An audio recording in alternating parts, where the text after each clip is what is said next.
Aujourd'hui, dans cette vidéo, je vais vous faire la différence entre word qui signifie mot, word qui signifie aussi la parole en anglais. Alors, je t'invite de t'abonner sur cette chaîne et active la cloche de notification pour ne pas rater de mes prochaines vidéos. Et surtout, reste jusqu'à la fin de cette vidéo parce que la façon dont je vais t'expliquer, c'est génial. Donc, c'est parti pour cette vidéo. Alors, avant de te donner la différence, il faut que je te cite, je te donne les 4 phrases. J'ai sélectionné 4 phrases pour expliquer ces différences entre words. Donc, les 4 phrases sont, la première phrase, the word of God, la parole de Dieu.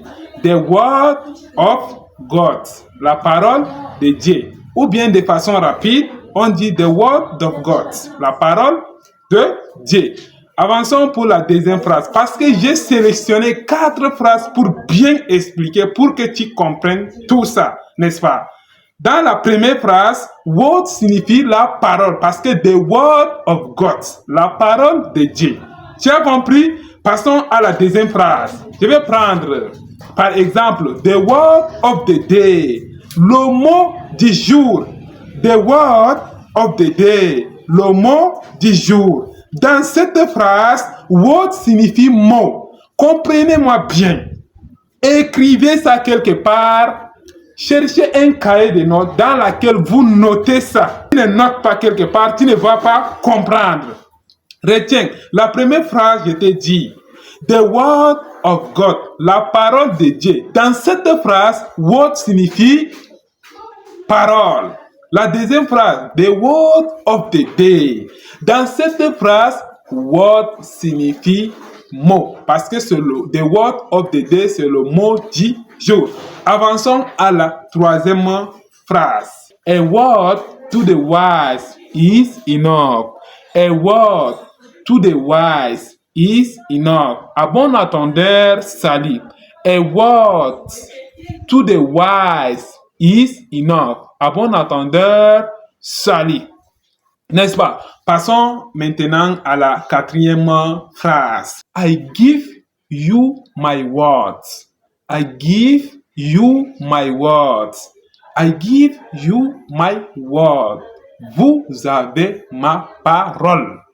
Ici, word signifie parole. I give you my word. Vous avez ma parole. Notez ça quelque part, comme moi aussi, j'ai noté ça quelque part. Hein? On note, quand on apprend anglais, on note ça quelque part, on écrit ça quelque part. Personne, tu n'es pas génie hein, quand tu apprends une langue. Donc, il faut noter ça. Moi aussi, je note ça quelque part. I give you my words. Vous avez ma parole. Et l'autre, a word to the wise is enough. À bon entendeur, salut. Voici donc les 4 phrases que je t'ai données.